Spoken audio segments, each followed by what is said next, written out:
Hello guys, this is Ali Solanki and today we'll be talking about how to generate passive income through your cryptocurrencies. If you've just been holding your cryptocurrencies in a wallet and not earning any kind of interest or any kind of money on top of it, then this is the one single video that you need to watch. These are the 5 top ways that I've used in order to generate passive income on top of my cryptocurrencies. The first one on the list is staking. Now, many cryptocurrencies have a proof of stake model in order to verify the transaction on the blockchain. The one that you might be familiar with is the proof of work model, and this was the original one used by Bitcoin itself. Now, people essentially have to be miners and use their computational power in order to verify transactions in a proof of work model. However, in a proof of stake model, users don't necessarily have to use computational power. Instead, they can lock or stake their cryptocurrencies and earn interest on top of it. Let me give you a small example.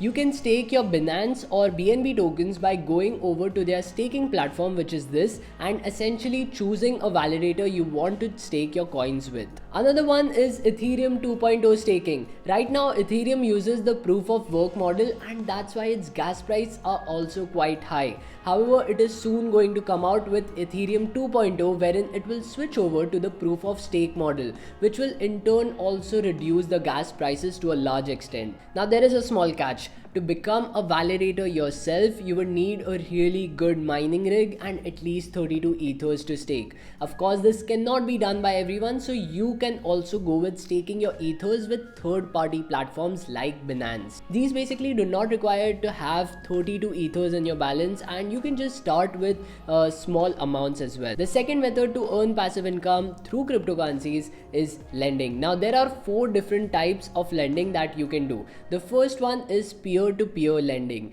Now, there are some platforms that provide such services which enable systems that allow users to set their terms, decide the amount that they want to lend, and the interest that they intend to generate on their loans.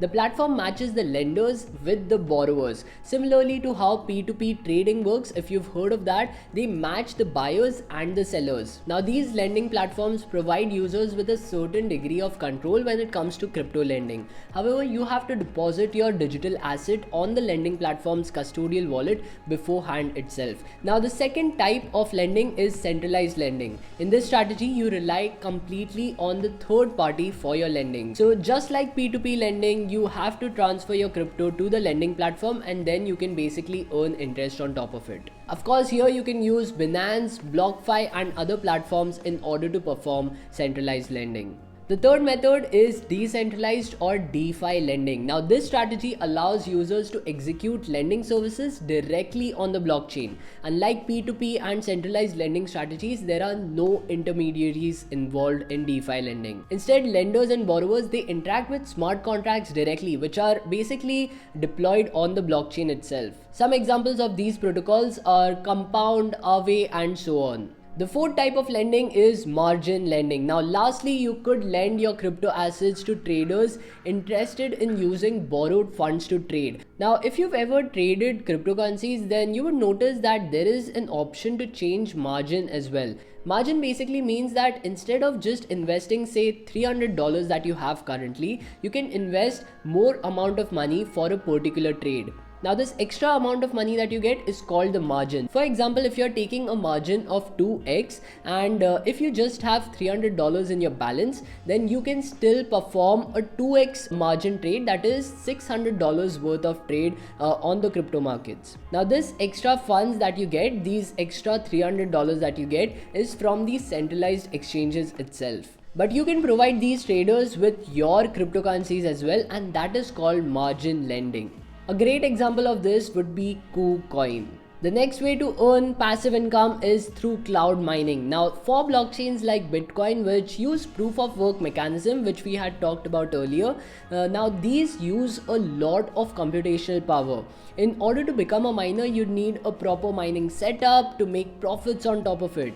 However, there is another method through which you don't need such hi-fi equipments and can work with smaller setups or even your personal computer as well. Of course, you'll earn less than what you'd get from a mining mining rig, but you can essentially sign up with some platforms which pool in many of such people and basically use their computational power in order to verify transactions and receive crypto for it. These crypto are then given out to the people who have basically pooled in their resources and are given commission on top of it. Cloud mining has been a subject of controversy ever since it became widely adopted. There have been a lot of scams due to remote nature of this mining venture. So you should always carry your due diligence before opting for such an option. The fourth method in order to earn passive income through cryptocurrencies is by choosing or holding on to dividend earning tokens. Now these tokens can be basically compared to stocks which pay out dividends to their holders. Companies usually give out a certain percentage of their earnings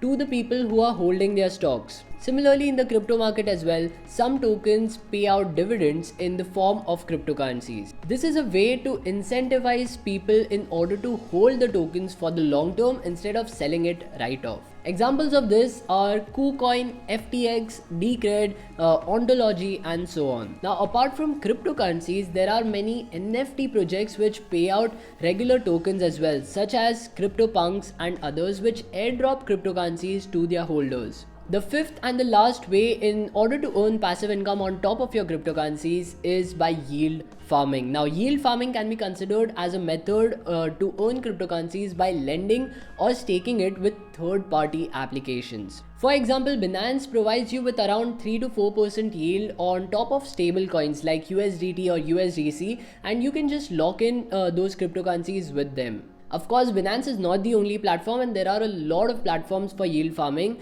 but it has been a subject to a lot of controversy recently. Majority of these platforms just pull out money from the people and rug pull and just go anonymous. So make sure you're doing your research and only investing in the platforms which have reputation in the market. Other than this, you can also do yield farming on PancakeSwap and other DeFi protocols as well. Some DAOs like Time Wonderland and also Olympus provide you with an option to stake their cryptocurrencies in order to earn passive income. So make sure you're researching about all of these projects before you invest. If you want to know how to research and find new crypto projects, then do watch this particular video in which I've talked about the same.